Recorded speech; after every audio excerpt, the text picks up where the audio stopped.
Mau mulai ya, Pak. Assalamualaikum warahmatullahi wabarakatuh. Selamat pagi, Pak Diata dan teman-teman semua. Kami dari kelompok C akan mempresentasikan hasil diskusi kami terkait analisis jurnal internasional dengan judul Foundation of Sustainable Digital Entrepreneurship. Boleh di next? Berikut ada anggota kelompok kami. Yang pertama, Alia Dwita Izzatul Fida dengan NIM 17016240045.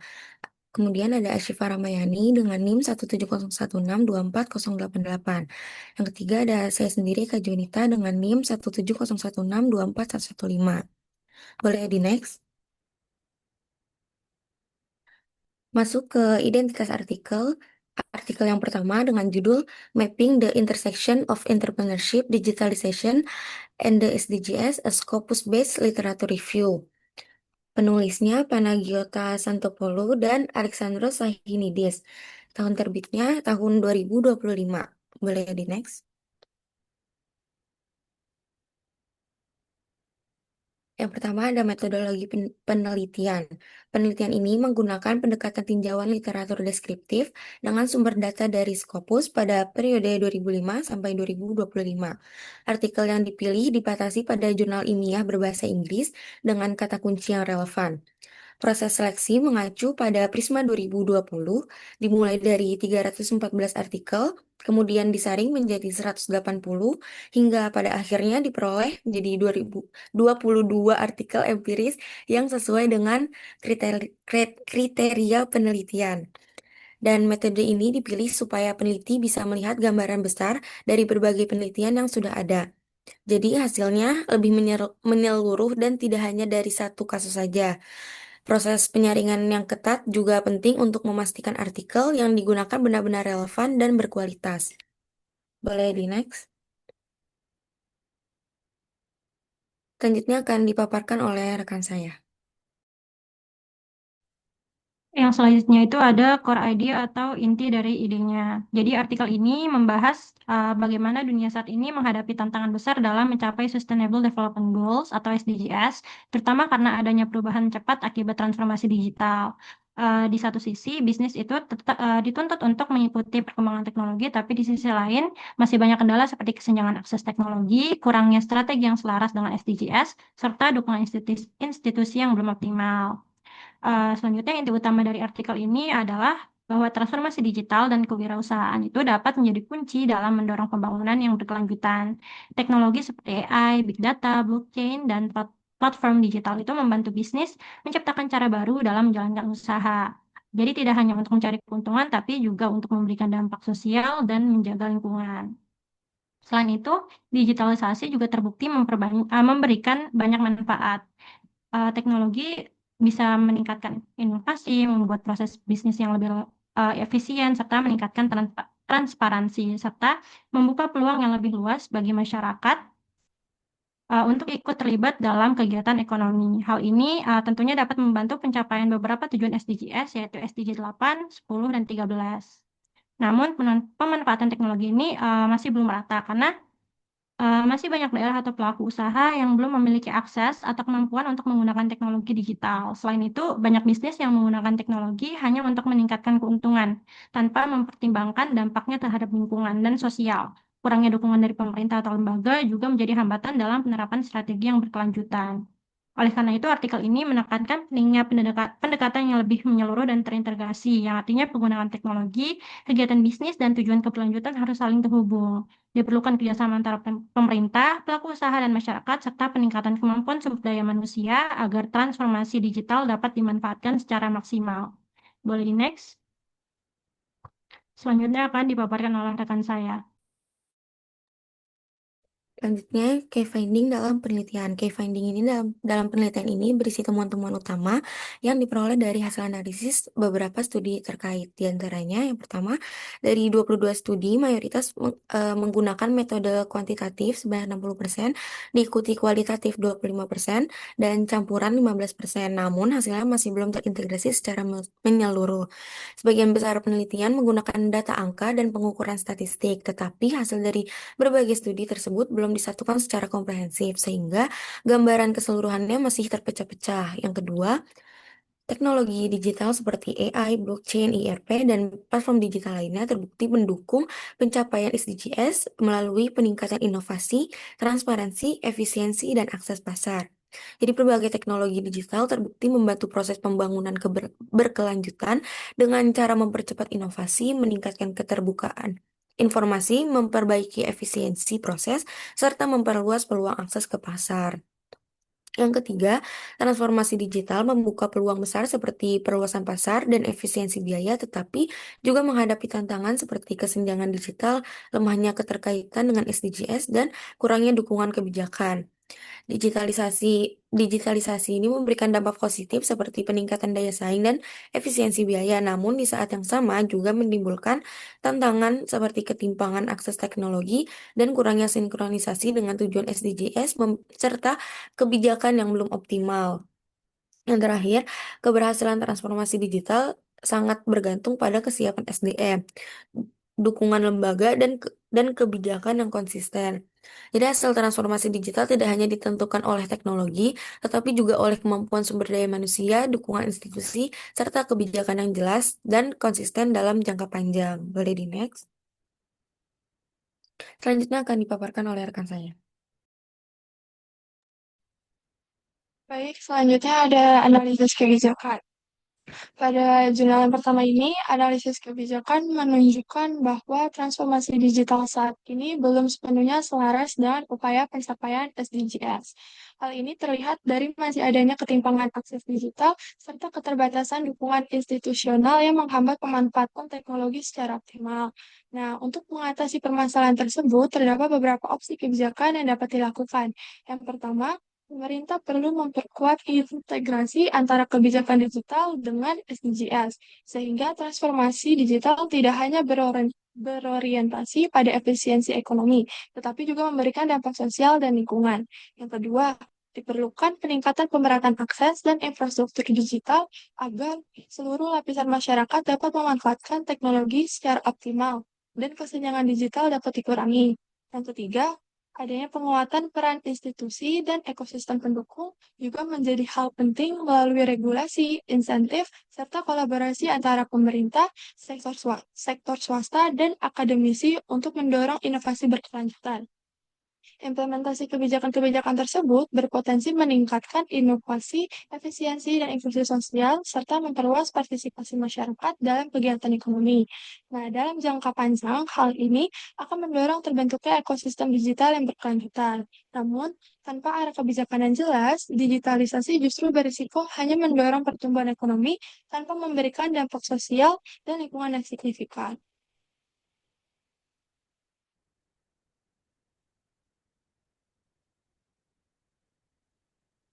Berikutnya ada game teori. Jika dianalisis menggunakan game teori, terdapat dua aktor utama, yaitu pemerintah dan perusahaan digital.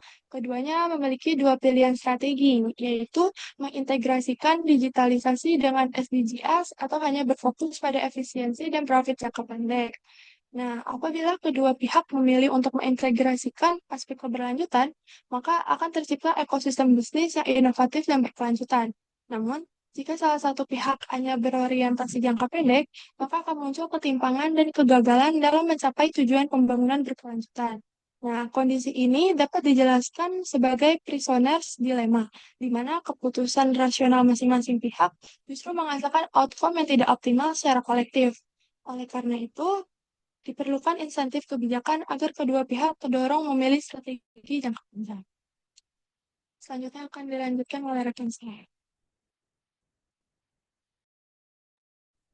Yang selanjutnya itu ada digital inequality and institutional capacity. Jadi dalam artikel ini, ketimpangan dalam transformasi digital dapat dipahami sebagai perbedaan kemampuan antara negara maupun pelaku ekonomi dalam mengakses serta memanfaatkan teknologi digital. Jadi negara maju umumnya memiliki keunggulan dalam hal inovasi dan penguasaan teknologi seperti AI dan platform digital. Sementara negara berkembang masih menghadapi berbagai keterbatasan terutama pada aspek infrastruktur, akses dan literasi digital.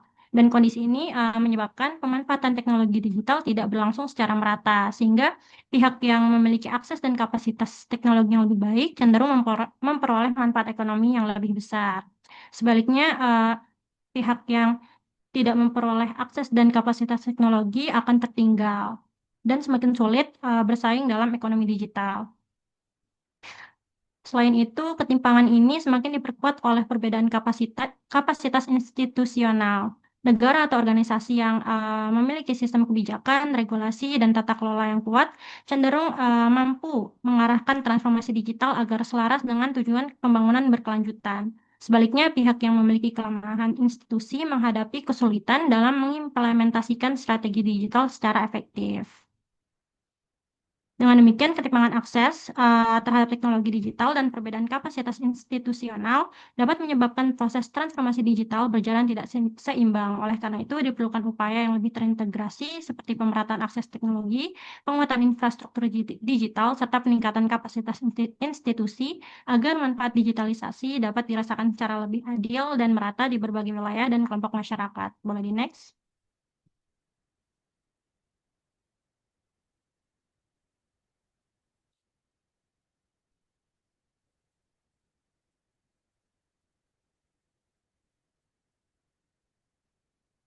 Selanjutnya akan dipaparkan oleh rekan saya. Baik, selanjutnya ada kritik akademik yang terdiri dari kelebihan dan kelemahan. Nah, dalam kelebihan ini, penelitian ini memiliki beberapa keunggulan. Yang pertama, yaitu penelitian ini memiliki cangkupan yang luas dan terstruktur. Artinya, penelitian ini tidak hanya membahas satu aspek saja, tetapi mampu menghubungkan transformasi digital, kewirausahaan, dan SDGs secara menyeluruh. Dengan pendekatan sistematik literatur review, berbagai sumber dapat diolah secara sistematis sehingga menghasilkan gambaran yang jelas mengenai perkembangan topik tersebut.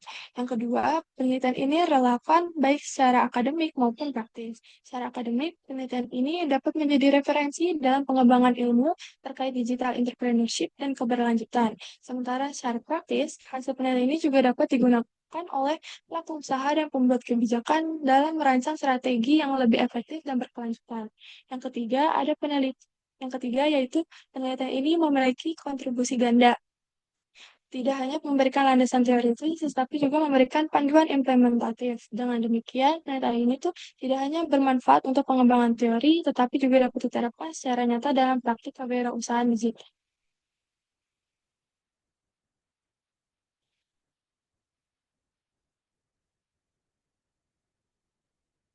Selanjutnya akan dilanjutkan oleh rekan saya. Selanjutnya ada kelemahan dari penelitian ini. Penelitian ini juga memiliki beberapa kelemahan, di antaranya yang pertama, keterbatasan sumber data. Penelitian ini hanya menggunakan basis data Scopus sehingga belum mencakup keseluruhan publikasi yang relevan dari database lainnya. Data penelitian ini hanya berasal dari satu database utama saja, sehingga ada kemungkinan studi penting dari sumber lainnya tidak ikut teranalisis, yang bisa membuat hasil belum sepenuhnya representatif. Yang kedua, pembatasan bahasa. Artikel yang dianalisis terbatas pada bahasa Inggris, sehingga berpotensi mengabaikan kontribusi penelitian dari negara berkembang lainnya yang menggunakan bahasa lokal. Karena hanya menggunakan artikel berbahasa Inggris, jadi penelitian ini berpotensi melewatkan temuan-temuan penting dari negara-negara yang mempublikasikan hasil riset dalam bahasa lokal, terutama dari negara-negara yang berkembang.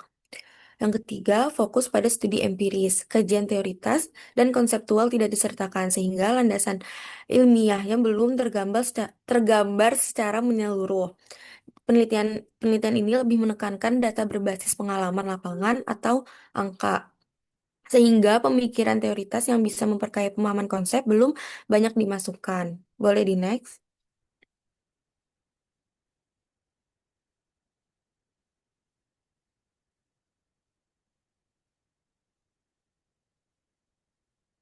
Selanjutnya akan dipaparkan oleh rekan saya. Yang selanjutnya ada research research gap. Jadi research gap dari artikel jurnal ini yang pertama yaitu kurangnya pendekatan holistik dalam mengkaji hubungan digitalisasi, entrepreneurship, dan SDGs. Literatur yang ada masih bersifat terfragmentasi karena cenderung membahas masing-masing variabel secara terpisah. Hal ini menunjukkan bahwa hubungan kompleks antara digitalisasi, kewirausahaan, dan keberlanjutan belum dikaji secara terpadu. Oleh karena itu, diperlukan pendekatan holistik yang mampu menjelaskan keterkaitan ketiga aspek tersebut dalam satu kerangka analisis yang komprehensif.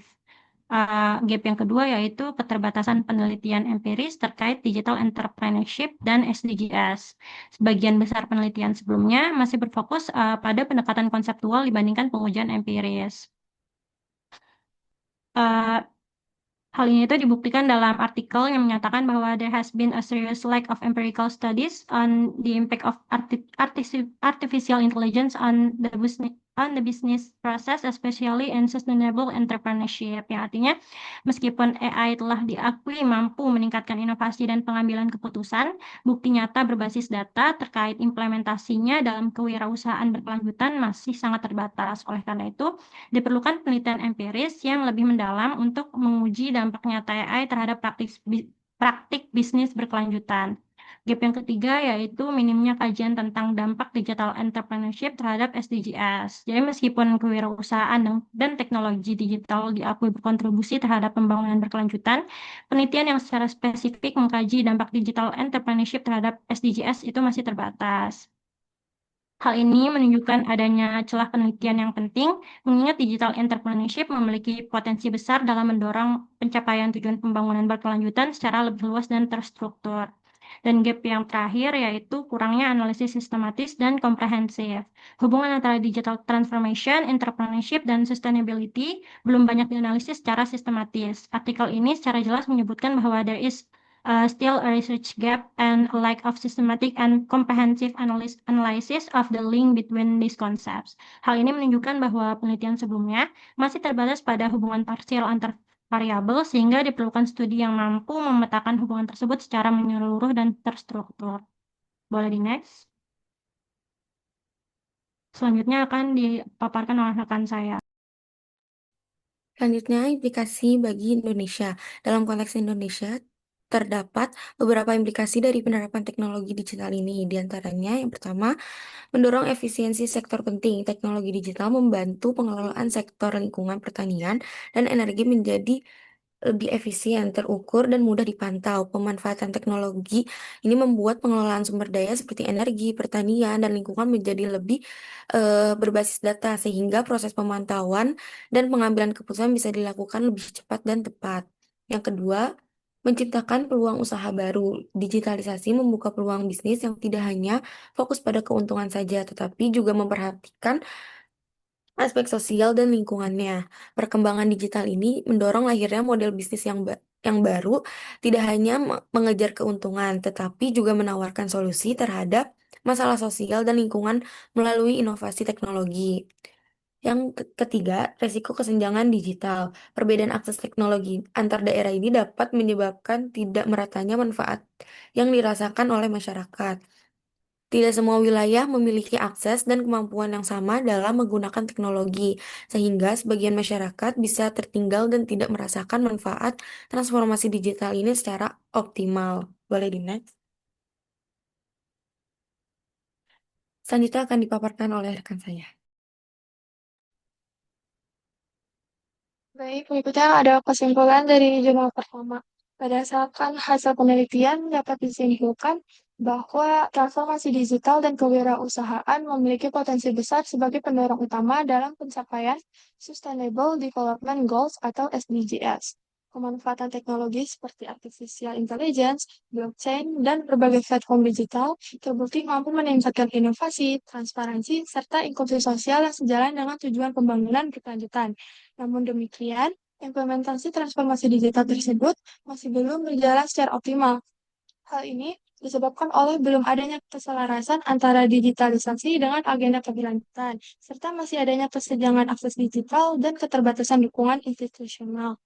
Kondisi ini menunjukkan bahwa adopsi teknologi saja belum cukup tanpa diimbangi dengan kebijakan dan sistem pendukung yang memadai. Selain itu, adanya kesenjangan antara negara maju dan berkembang maupun antara wilayah perkotaan dan daerah terpencil, memperlihatkan bahwa manfaat digitalisasi belum dirasakan secara merata. Jika tidak dikelola dengan baik, digitalisasi berpotensi hanya memperkuat pertumbuhan ekonomi bagi kelompok tertentu tanpa memberikan dampak signifikan terhadap aspek sosial dan lingkungan. Oleh karena itu, diperlukan kebijakan yang terintegrasi, kepemimpinan digital yang kuat, serta dukungan ekosistem institusional yang memadai. Dengan pendekatan tersebut, transformasi digital diharapkan tidak hanya mendorong pertumbuhan ekonomi, tetapi juga mampu menciptakan dampak yang berkelanjutan secara sosial dan lingkungan.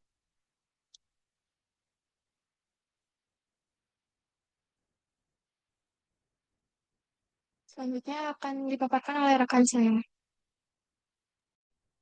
Oke, selanjutnya eh, identitas artikel yang kedua yaitu dengan judul Digital Sustainability and Entrepreneurship: How Digital Innovations Are Helping Tackle Climate Change and Sustainable Development.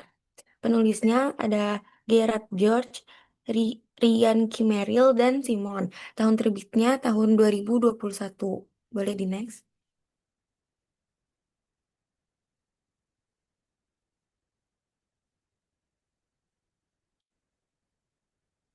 Di sini terdapat metodologi penelitiannya, yaitu penelitian ini menggunakan pendekatan kualitatif eksploratif dengan metode konseptual, yaitu dengan mengkaji berbagai literatur tanpa melakukan pengumpulan data lapangan secara langsung. Penulis menggabungkan berbagai teori dan hasil penelitian terkait teknologi digital, kewirausahaan, dan keberlanjutan, serta mengintegrasikan perspektif seperti planetary boundaries, grand challenge, dan berbagai jenis kewirausahaan untuk mengidentifikasi isu utama. Selain itu, digunakan juga contoh kasus sebagai ilustrasi untuk memperjelas dan memperkuat penjelasan teori tanpa analisis statistik. Secara keseluruhan, penelitian ini bertujuan untuk membangun konsep dan pemahaman yang lebih luas, bukan menguji hipotesis, serta membuka peluang untuk penelitian selanjutnya. Boleh di next?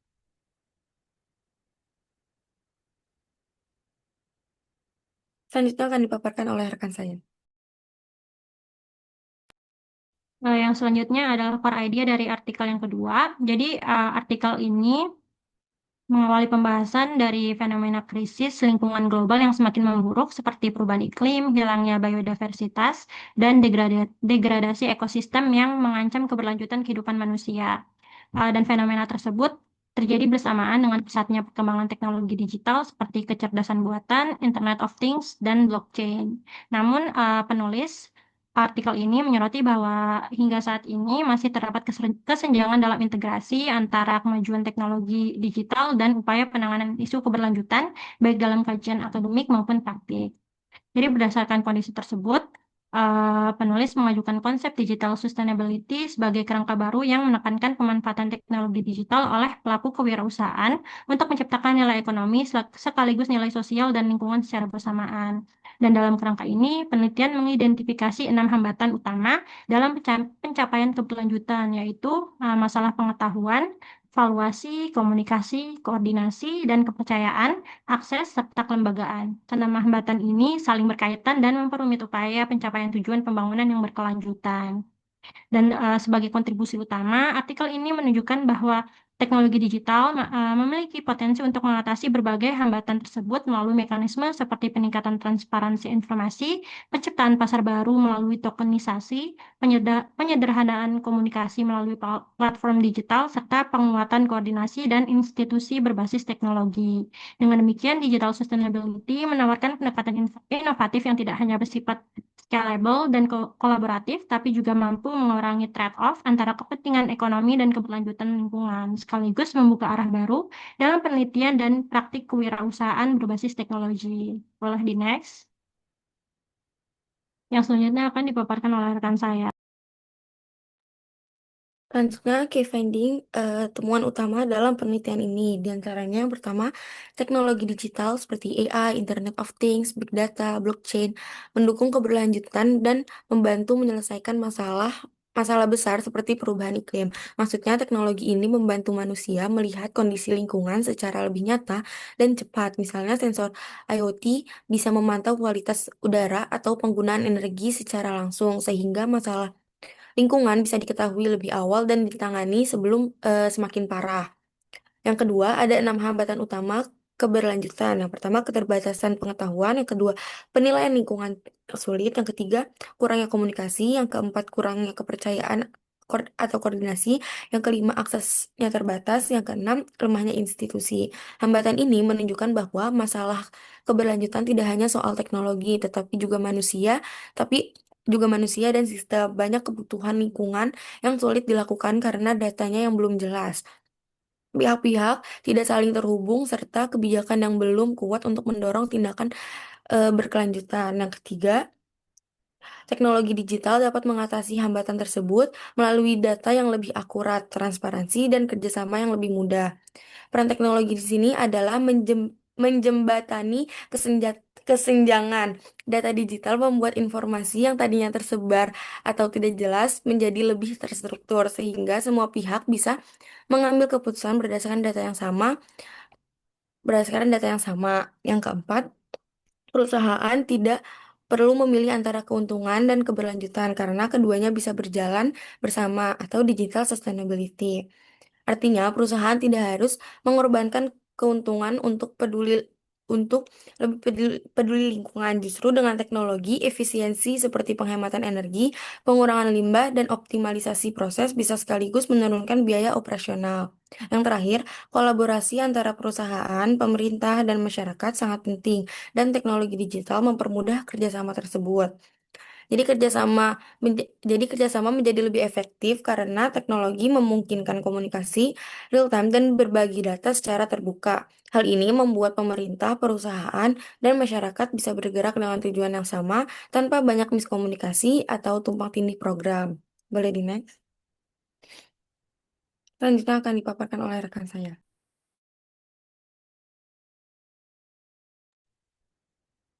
Berikutnya ada analisis kebijakan. Dalam artikel ini, permasalahan utama yang diangkat adalah adanya ketidaksesuaian antara perkembangan teknologi digital dan upaya pencapaian sustainability yang juga diperparah oleh hambatan kelembagaan dan kurangnya koordinasi antar pihak. Untuk mengatasi hal tersebut, terdapat beberapa opsi kebijakan yang dapat diterapkan. Yang pertama yaitu pemerintah perlu mengintegrasikan konsep digital sustainability dalam kebijakan, sehingga teknologi tidak hanya berorientasi pada pertumbuhan ekonomi, tetapi juga mampu menyelesaikan masalah sosial dan lingkungan. Yang kedua, diperlukan peningkatan koordinasi dan kepercayaan antar pihak, termasuk pemerintah, sektor swasta, dan masyarakat, agar hambatan komunikasi dan kolaborasi dapat diatasi. Yang ketiga, perluasan akses serta peningkatan kapasitas digital juga menjadi hal penting agar pelaku usaha mampu memanfaatkan teknologi dalam menciptakan solusi yang berkelanjutan. Kebijakan ini berpotensi mengurangi berbagai hambatan seperti keterbatasan informasi, lemahnya koordinasi, dan kurangnya akses teknologi. Selain itu, integrasi digital sustainability juga dapat mendorong inovasi yang lebih efisien, transparan, dan kolaboratif.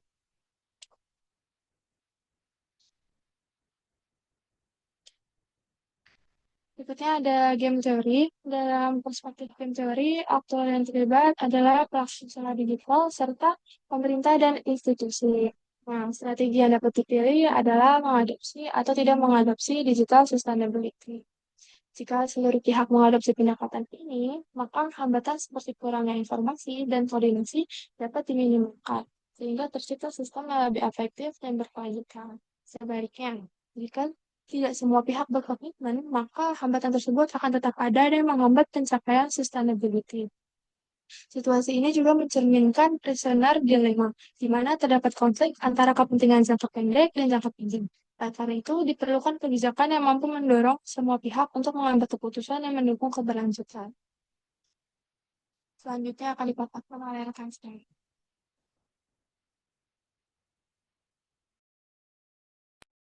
Yang selanjutnya ada digital inequality and institutional capacity. Jadi sejalan dengan artikel yang pertama, artikel kedua ini melihat digital inequality and institutional capacity sebagai bentuk ketimpangan kemampuan antar pihak dalam mengakses dan mengelola sumber daya penting. Jadi tidak hanya teknologi, tapi juga informasi dan dukungan institusional. Ketimpangan ini menunjukkan bahwa tidak semua kelompok punya posisi yang sama dalam memanfaatkan peluang yang dihasilkan oleh transformasi digital. Dan ketimpangan yang pertama terlihat yaitu dari sisi akses, di mana tidak semua kelompok masyarakat memiliki kesempatan yang sama untuk memperoleh manfaat dari layanan dan pasar digital yang mengakibatkan sebagian pihak memperoleh keuntungan ekonomi dan sosial yang lebih besar, sementara kelompok lain ada yang tertinggal. Selain itu, terdapat ketimpangan dalam hal informasi, di mana tidak semua pihak memiliki kapasitas yang sama dalam mengakses dan memanfaatkan data atau pengetahuan. Jadi, pihak yang memiliki akses informasi lebih baik cenderung mampu mengambil keputusan yang lebih efektif dan strategis dibandingkan dengan pihak yang kekurangan informasi. Kondisi ini juga diperkuat oleh kapasitas institusional yang berbeda-beda dan dalam situasi di mana tata kelola lemah atau tidak efektif, implementasi kebijakan digital dan keberlanjutan akan tidak optimal. Dan hal ini membuka peluang bagi pihak yang memiliki kekuatan ekonomi dan sumber daya untuk memperoleh keuntungan yang lebih besar. Namun, artikel ini juga menekankan bahwa teknologi digital memiliki potensi untuk mengurangi ketimpangan tersebut. Perkembangan teknologi seperti platform digital, sistem berbasis data, dan blockchain dapat meningkatkan transparansi, memperluas akses, serta memperkuat koordinasi antar pihak. Dengan demikian, digitalisasi tidak hanya berfungsi sebagai alat inovasi, tapi juga sebagai mekanisme untuk menciptakan sistem yang inklusif dan adil dalam mendukung pembangunan yang berkelanjutan. Boleh di next? Selanjutnya akan dipaparkan oleh rekan saya. Ada kritik akademik yang terdiri dari kelebihan. Nah, pada penelitian ini juga memiliki beberapa keunggulan.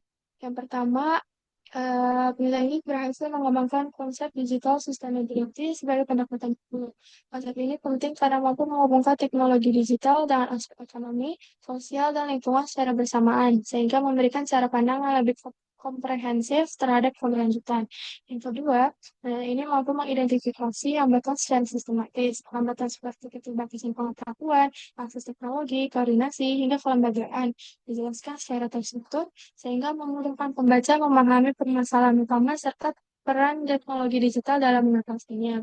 Yang ketiga, penelitian ini memberikan kontribusi berupa arah penelitian ke depan. Artinya, penelitian ini tidak hanya berhenti pada pembahasan konsep, tetapi juga membuka peluang bagi penelitian lanjutan, khususnya dalam bidang digital entrepreneurship dan sustainability, sehingga dapat menjadi acuan bagi studi berikutnya.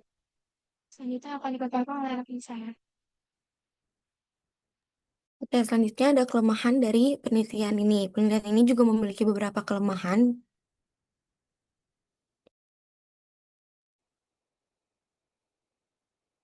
Kelemahan diantaranya yang pertama tidak berbasis data empiris sehingga belum ada bukti nyata yang kuat untuk mendukung argumen.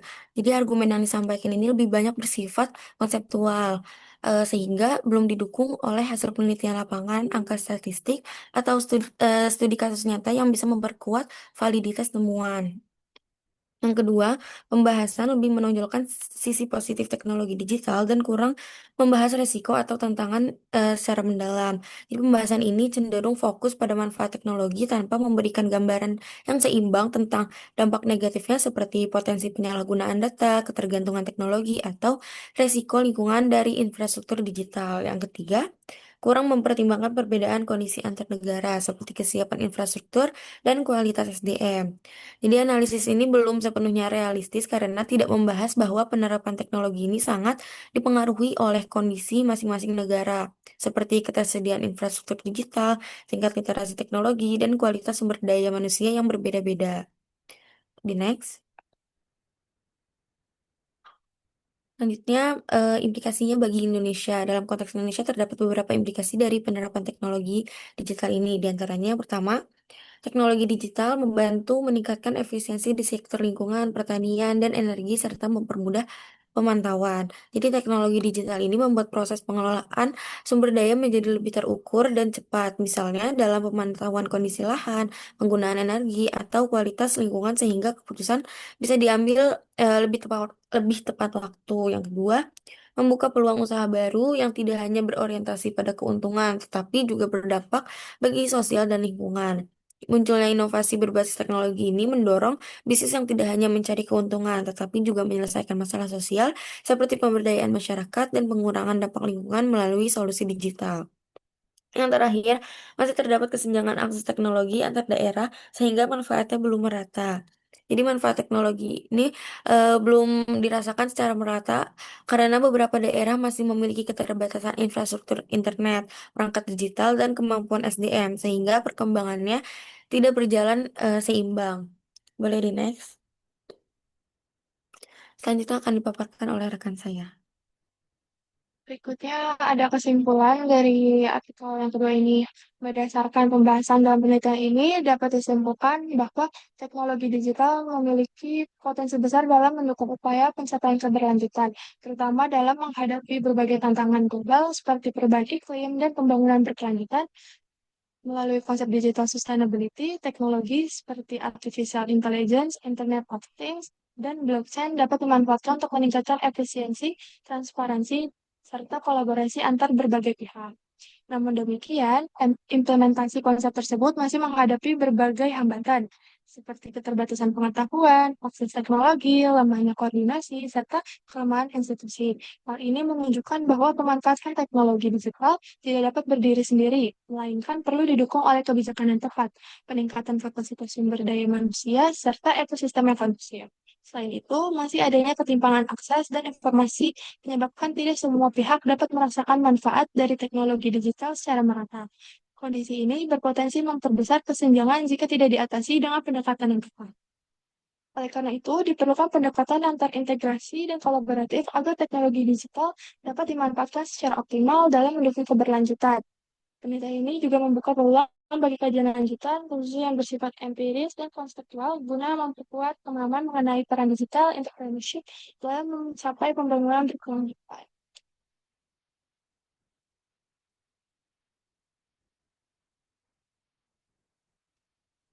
Eh, Sebagai penutup, kita juga dapat melihat perbedaan sifat penelitian dari kedua jurnal yang telah dibahas.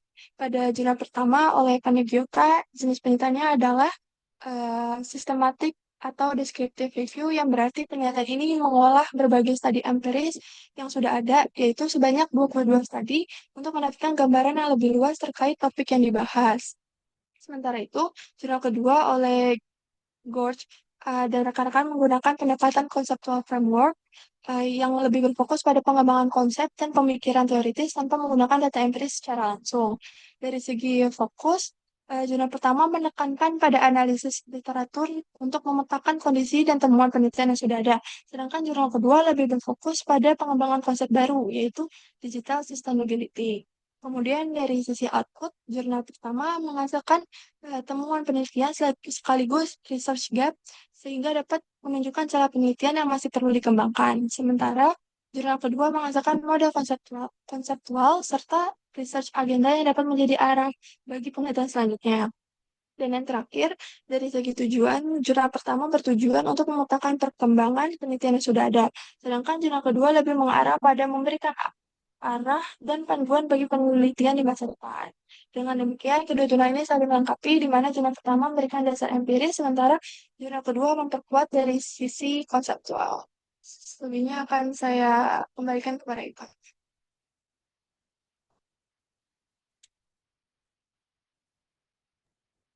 Mungkin itu saja pemaparan dari kelompok kami. Apakah ada yang ingin bertanya?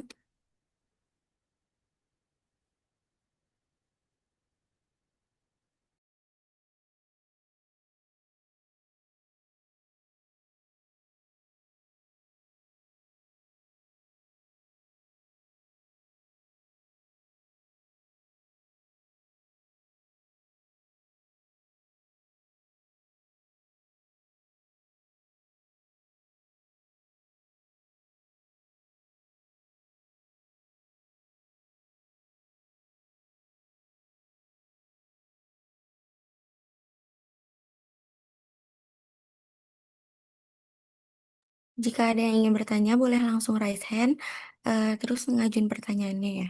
Terima kasih.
Mohon maaf, Bapak.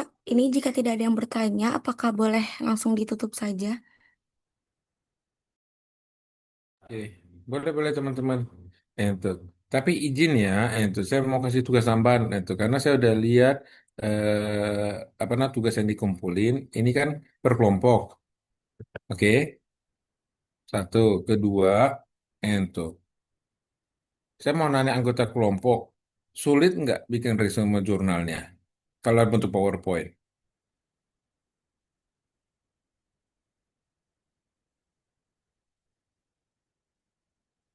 Maaf, Bapak, boleh diulang pertanyaannya karena Itu. saya. Buat anggota kelompok, iya kan, salah satulah yang melakukan analisa jurnal yang saya berikan. Sulit nggak teman-teman? Saya sudah kasih frameworknya kan analisanya. Itu memudahkan nggak dengan framework tersebut?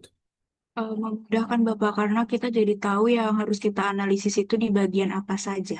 Oke, good, terima kasih itu. Terus kepada yang tidak maju, itu kalian dapat intisari nggak dari jurnalnya?